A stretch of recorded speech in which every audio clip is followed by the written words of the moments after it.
Hey Seekers, and welcome back. I'm your host Julienne Irons, and today we continue our exploration of self-worth through a perspective that completely changed the way I think about my own healing journey. Now, for so many of us, the journey towards self-worth becomes just another project, another belief to fix, another affirmation to master, another way to finally earn the feeling that we're enough. But what if there was another way to relate to ourselves entirely? Our guest today is dignity coach Marielle Fois. Over the past several years, she's helped women move beyond simply understanding that they're worthy and into something deeper, an embodied experience of dignity. And y'all, before recording this conversation, Marielle and I spent 4 weeks together doing this work. And what I discovered was that dignity isn't about becoming better or proving my worth. It's about inhabiting an inner space where my worth was never in question to begin with. In this episode, we explore the difference between self-worth and dignity, the inner courtroom that keeps us negotiating ourselves, why self-abandonment can feel safer than honoring our needs, and what begins to change when we stop trying to earn respect and remember that dignity is already ours. This is Perspective Shifts for Healing with the Hanged Woman, where perspective is power. Let's get into it.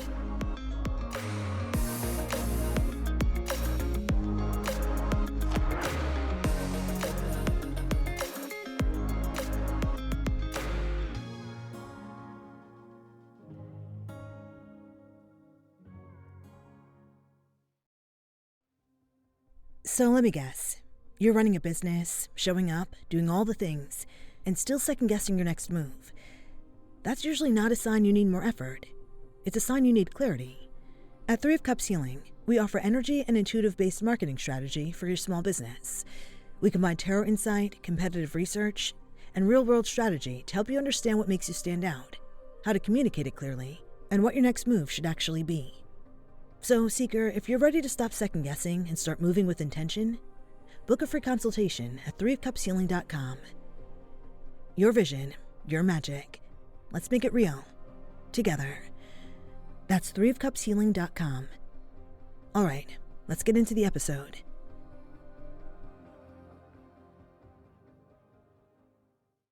Marielle, I am so excited to have this conversation with you. We spent 4 weeks together, and you really helped me to come into a space of figuring out what dignity means for me and how to feel it in my body, to the point where now I'm asking myself throughout the day, is this a dignified response? Am I holding myself in a dignified way? And I'm so grateful that you're here to have this conversation with us, to help all of our listeners understand what it means to have dignity.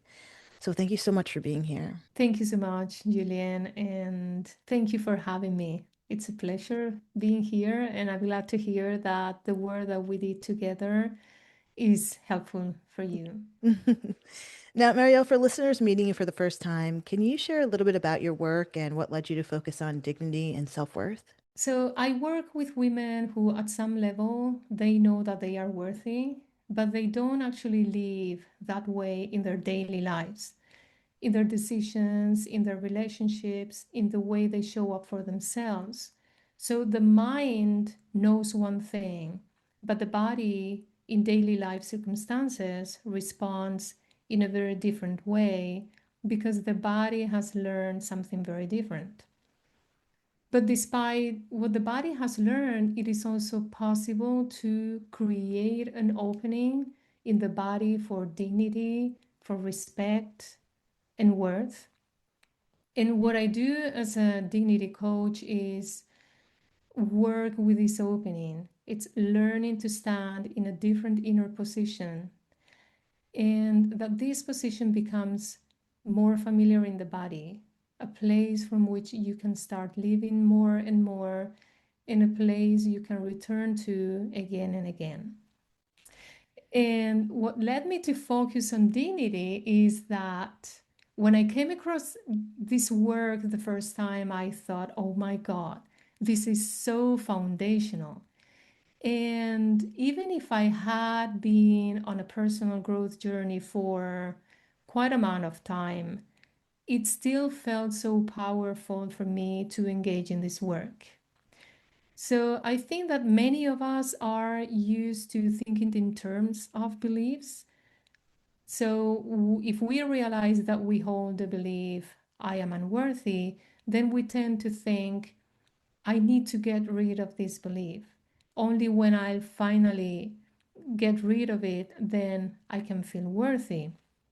And that is definitely one path. But dignity is a bit of a different path. It's a path where you are creating an opening for a different inner space, a space where those limiting beliefs are not active, where they don't define you or who you are. So in this way, dignity work doesn't require you to change anything.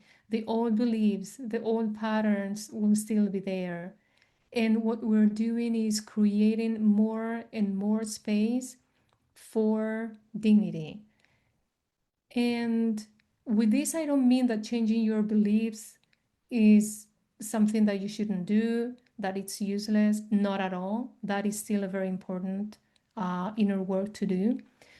But dignity is something different. It is not specifically about replacing your beliefs, but it's about creating space for this opening. So, when most people think about self worth, they think about confidence or belief. How do you define the difference between self worth and dignity?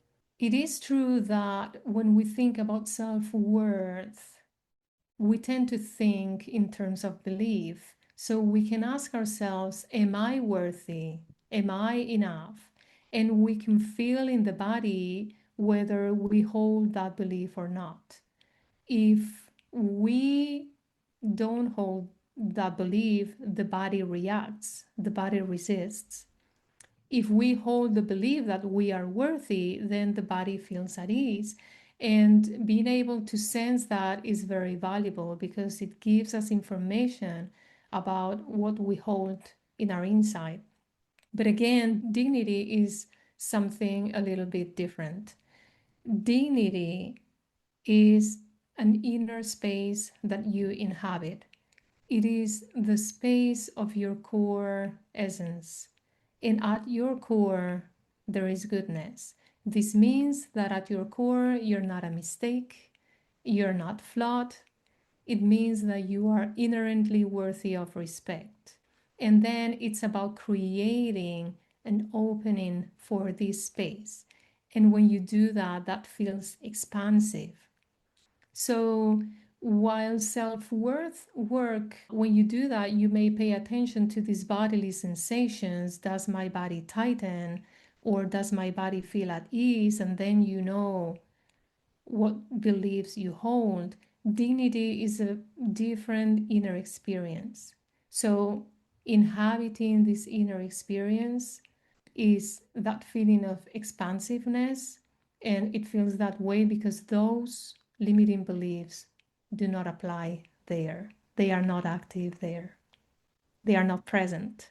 I know for me, I had a hard time differentiating between the two because maybe the part of it was like I didn't truly understand what it meant to be dignified, what it meant to have dignity. I know that's something that we really talked about.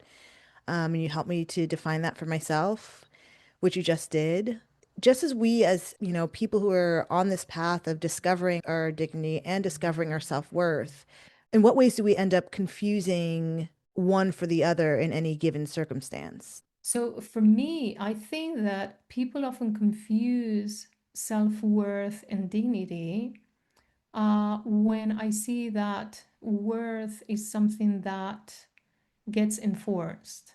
So, because we tend to operate in terms of belief, then when we enforce a positive belief, I am worthy, then this is something that you can feel in the person, that it doesn't come from a genuine place, but it comes from a bit of a performative space, an enforcement of that belief. And even sometimes that comes across with an attitude of superiority and self righteousness. There is so much energy invested in I am worthy, I deserve the best, I deserve this, I deserve that, that it even comes with a little bit of that too much energy invested that feels like superiority or against self-righteousness. So when someone comes through with that kind of energy, then I can feel that this person is really not coming from the space of dignity. There is not really an inner inhabiting of a space. In fact, they are coming more from what I call the inner courtroom, which is the inner space where all those judgments from our inner critic reside, where they are present. And then, of course, if you stand from this place in your inner courtroom, there is present the judgment, you are unworthy. To try to change that, you have to enforce the opposite. And then it comes a little bit in a performative way. And where does this inner courtroom actually show up in real life for us? The inner courtroom shows up every time you feel judged about yourself. You are judging yourself for something. So maybe you made a mistake, and then this mistake is defining you. And this mistake is telling you that you are not competent or you're not good enough. It's when this mistake is taken as evidence that you are not enough, then you know you are in the space of the inner courtroom.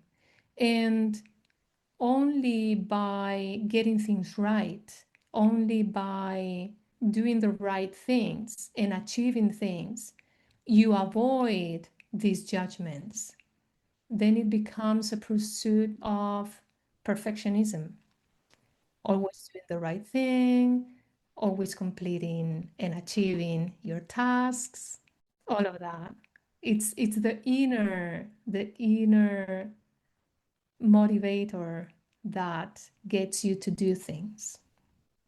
So that's when you know that you're in the inner courtroom. How do we subtly like negotiate our dignity without realizing it? So from my point of view, we negotiate ourselves whenever our starting point is not one of my worth is already here, independently on what we achieve or what others say about ourselves. For instance, you may have a to-do list for the day, and if the inner attitude is, if I complete everything, then I will feel good about myself.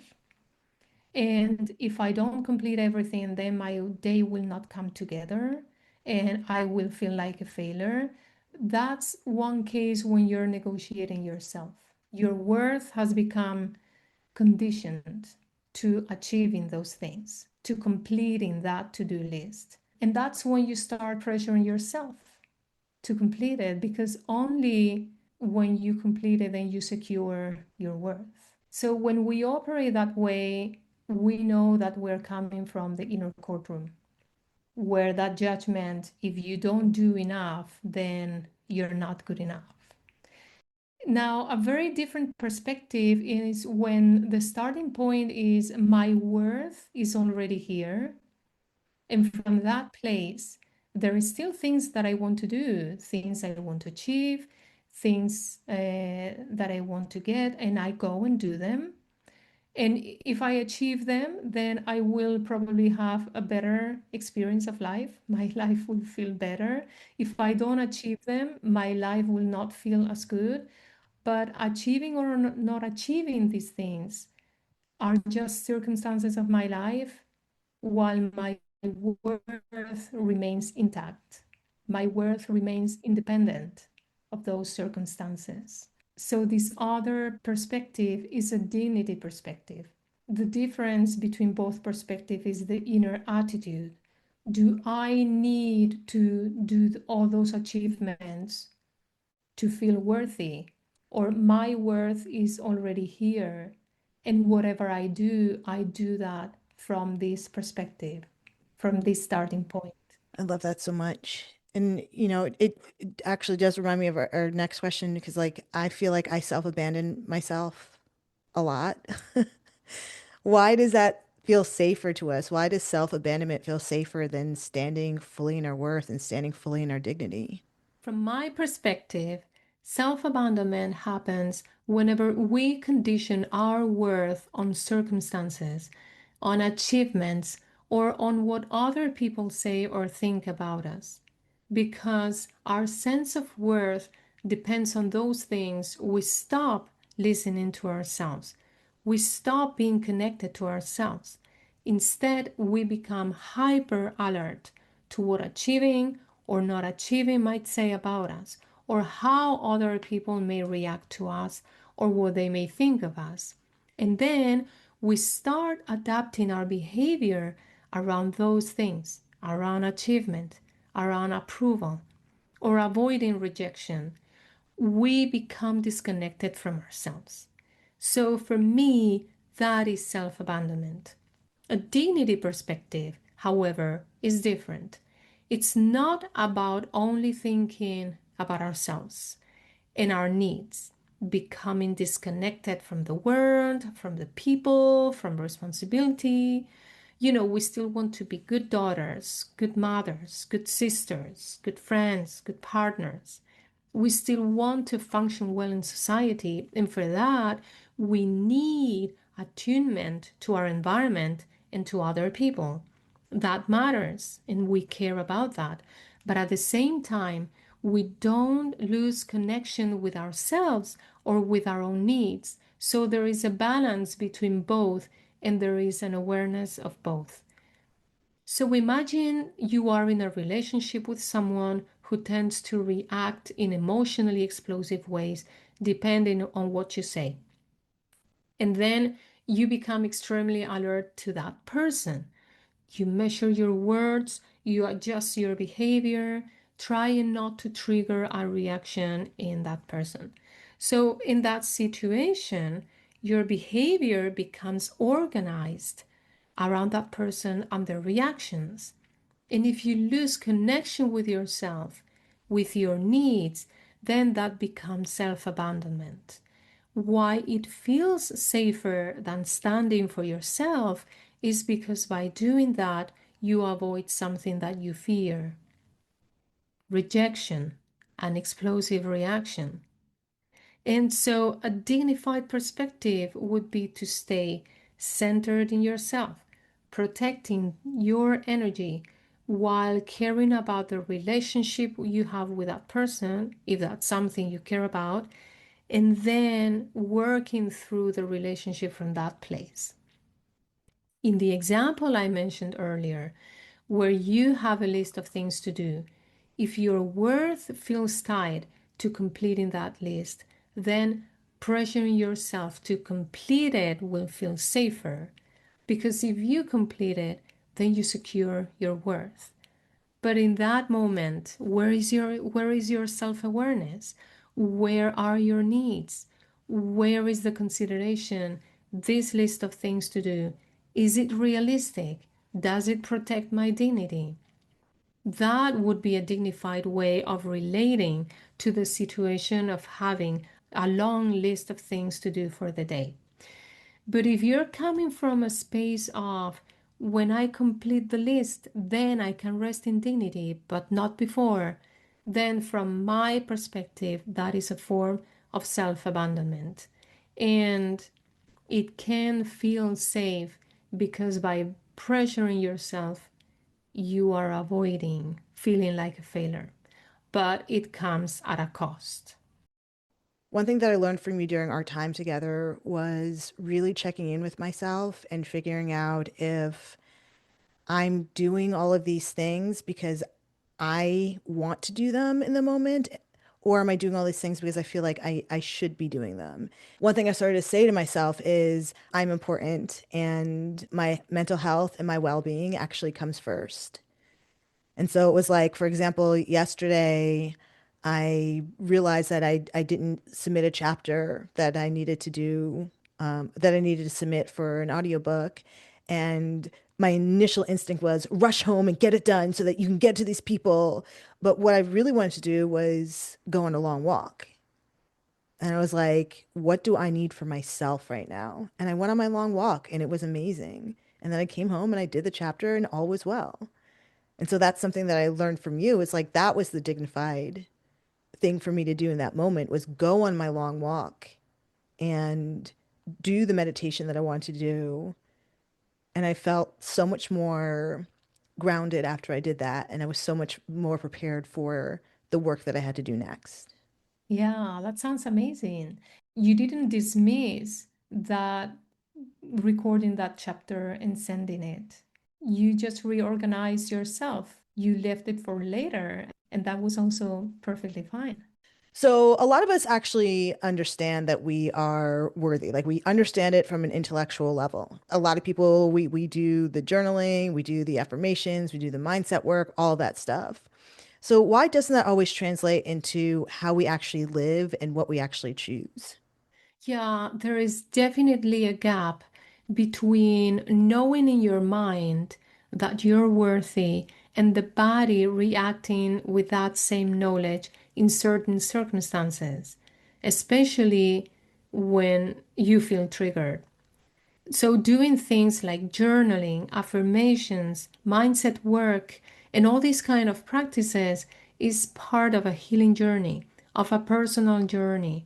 These practices are very valuable. You become aware of new things. For instance, when you say, "Oh, this is coming up for me. I had never thought of it that way. Isn't it interesting?" You're making space to allow parts of you to express, which during your busy day, there is probably not much opportunity to do that. And that's really, really valuable. But that in itself doesn't change what the body has learned.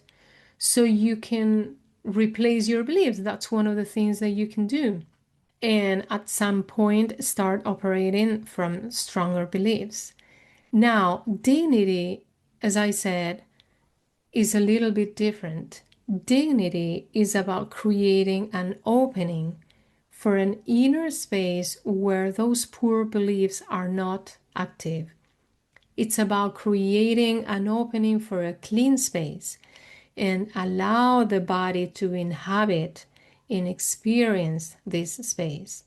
Over time, it becomes more and more familiar in your body so that when you find yourself in a challenging situation, you can feel when you get kicked out of your inner space of dignity. And then it becomes about protecting your energy. It's about doing something so you don't get kicked out of your dignity. Or if you do get kicked out and you feel destabilized, to be able to at some point consciously return to dignity, not in a forced way, but in an organic way. So, for instance, imagine someone is shouting at you right in front of your face, intimidating you. That situation is going to destabilize anyone. I believe there is no way you're not going to get kicked out of your space of dignity if you're being harassed in that way. If you are in that situation, trying to reconnect with your space of dignity may not be realistic. Before you can do that, some things may need to change. For instance, you may need more physical distance from this person. So, as an act of protecting your energy, you will then take the necessary actions to create that distance.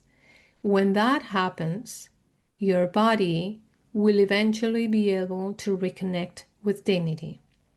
So, that is what I call an organic way of reconnecting, as opposed to a forceful way, which would be to enforce dignity, even while this person continues to intimidate you in the same way.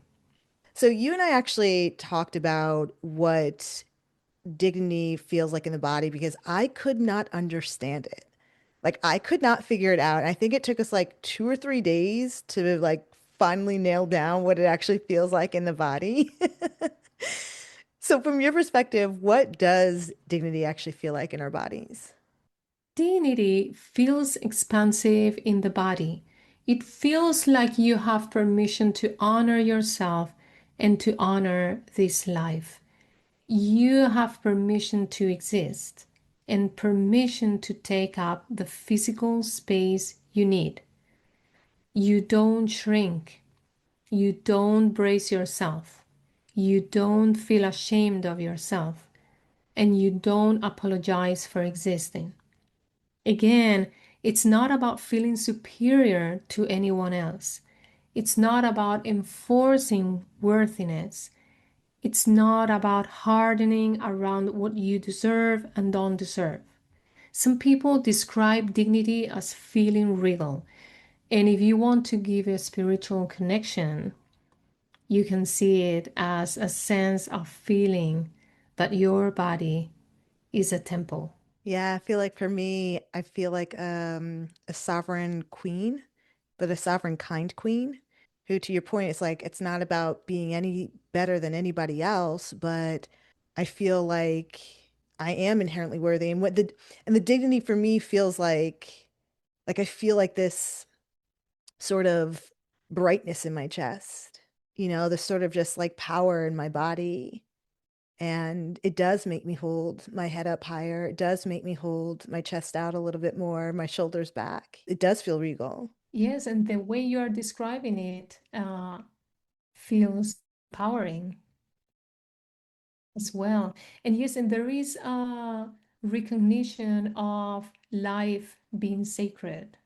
There is a recognition of sacredness of yourself. You are sacred. Your body is sacred. In dignity, sacredness means that you are worthy of respect. Not because you achieve things and you get things right, not because you earn that after achieving those things, but it's something inherent in you just because you exist.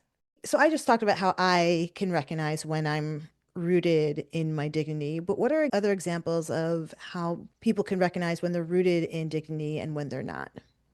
Someone who is in their dignity will recognize that inner experience, an inner expansion, the body inhabiting an inner space where the person is connected with the goodness that is at their core, where there is compassion for one's imperfections and mistakes, where mistakes do not become a verdict on their worth. There is a recognition that mistakes are workable. Life is workable. So, from intact worth, you improve rather than improving to earn your worth. Okay, Seekers, I think this is a really great place to take a break. We'll be right back with the episode. Grief doesn't move in a straight line, and it doesn't come with a clear path forward either. Seekers, if you've experienced loss, whether it's a loved one, a pet, miscarriage, or another life transition, Healing After Loss was created to support you through it in a real and grounded way. Led by trauma-informed intuitive energy healer Julienne Irons, this self-paced course gives you space to process your emotions, understand what you're moving through, and find your own path forward with tools, reflection, and optional life support along the way. And because you're listening to The Hanged Woman, you can receive 10% off with code The Hanged Woman. Remember joy again and learn more at threeofcupshealing.com/HAL course. That's threeofcupshealing.com/HAL course. And the code for 10% off is The Hanged Woman.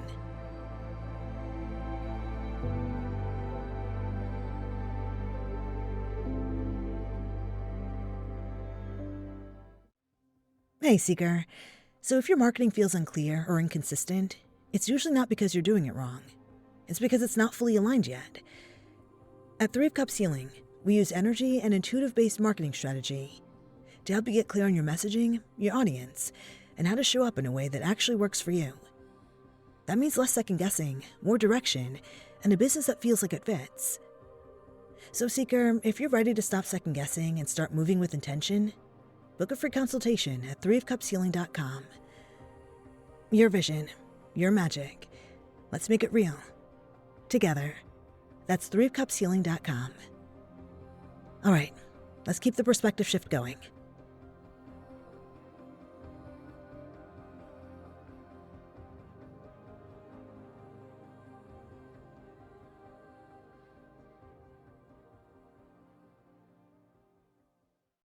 So, Marielle, what starts to change in our lives when we're operating from dignity? Well, the first thing that changes in someone's life when operating from dignity is how they feel inside, because they are inhabiting a space of expansion, a space where judgments are not active, a space of worth, a space of one's core essence, the goodness of that core essence. So inhabiting that space feels very alive in the inside, and how you feel changes completely.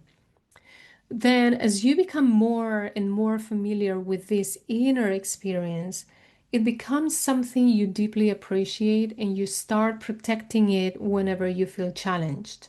You protect yourself, you protect your energy to stay in dignity. From this space, it becomes much easier to set boundaries because setting those boundaries comes from an act of protection.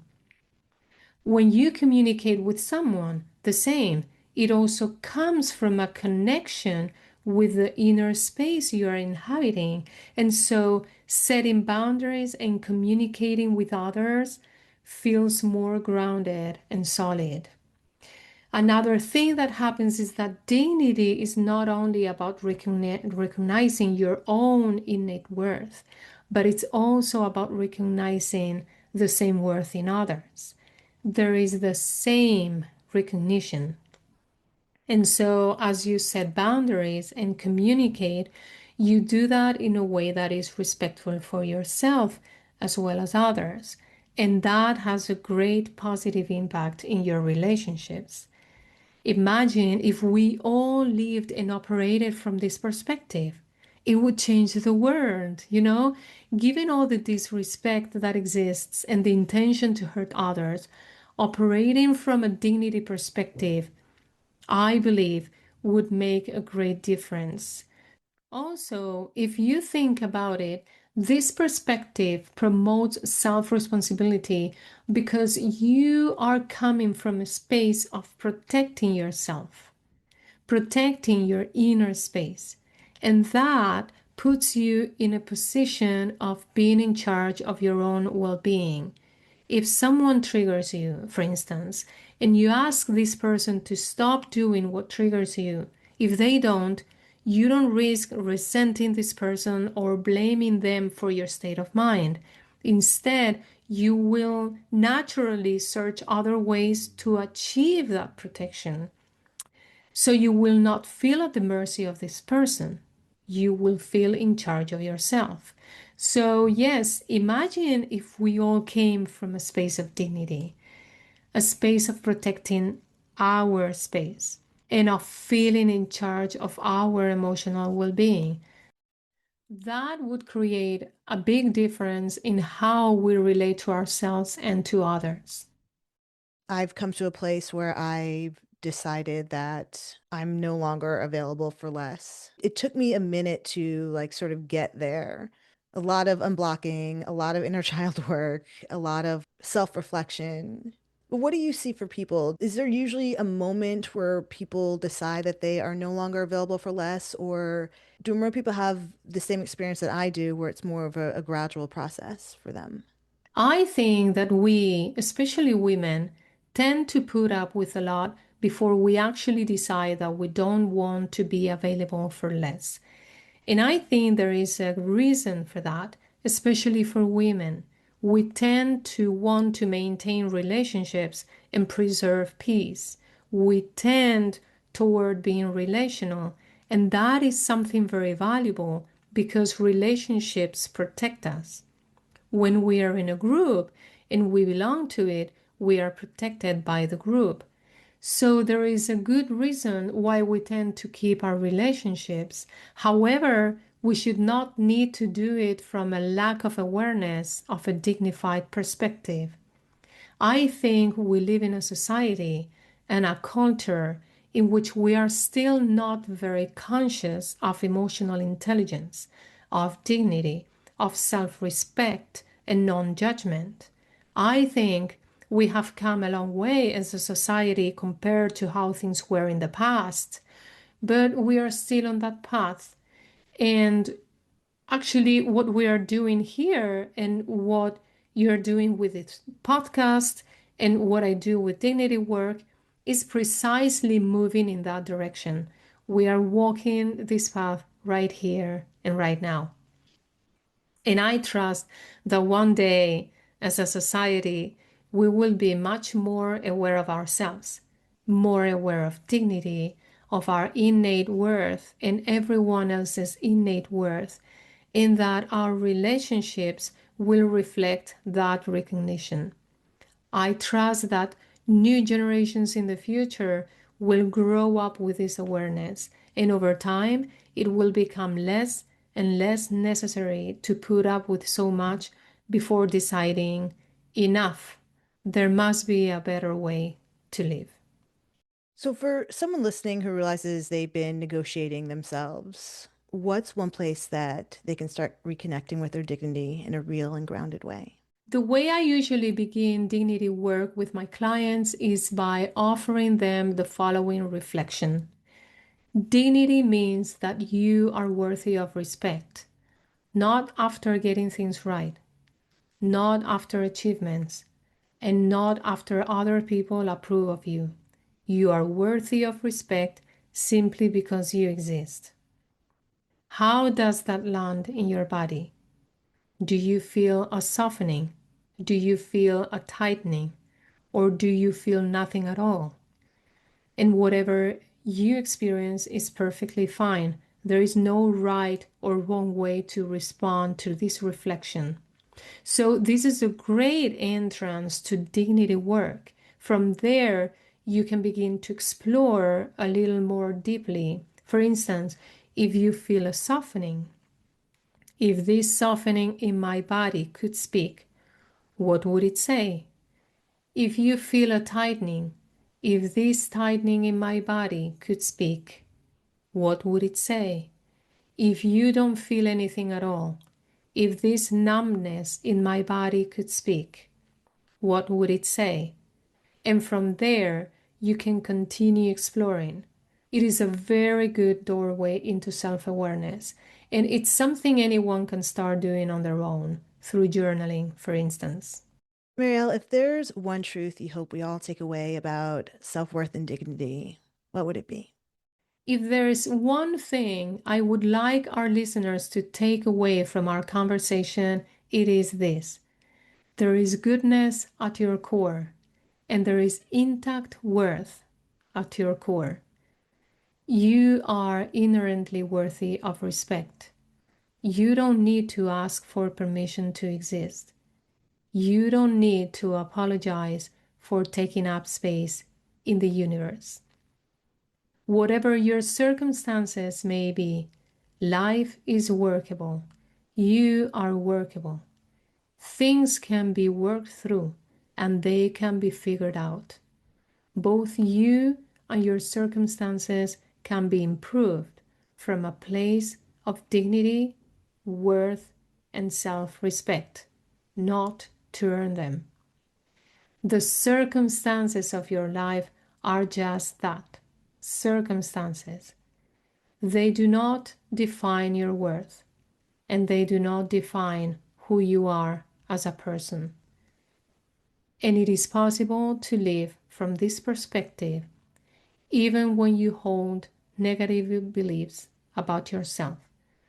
Those beliefs are not the truth of who you are. Beneath them, your worth remains intact.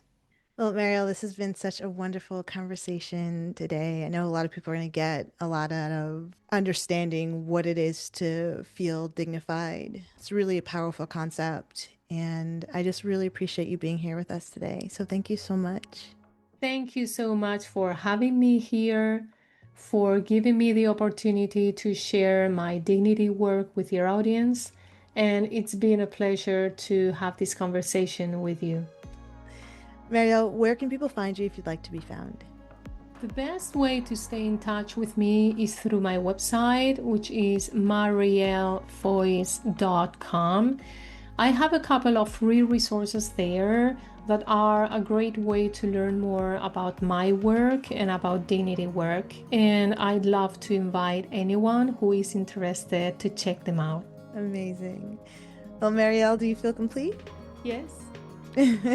Wonderful. Okay, so one of the biggest perspective shifts from this conversation was realizing that so much of our self-work happens inside what Marielle calls the inner courtroom. A place where every mistake becomes evidence, every accomplishment becomes a requirement, and our worth is constantly on trial. But y'all, what if we can improve our life without turning our life into evidence for whether we're enough? And if our worth is already here, independent of achievement, approval, or getting life right, another question naturally emerges. Who are we when we stop defining ourselves by the roles, labels, and expectations we've inherited? Next week, we continue our exploration of self-worth and identity with Emily Gopal, exploring what it means to live beyond predefined categories, navigate uncertainty with compassion, and cultivate a sense of belonging in a world that often wants simple answers about who we should be. I'm Julienne Irons, and this is Perspective Shifts for Healing with the Hanged Woman. Y'all, if this episode inspired you, please like, share, and follow so we can keep the conversation going. Until next time, hang in there, Seeker.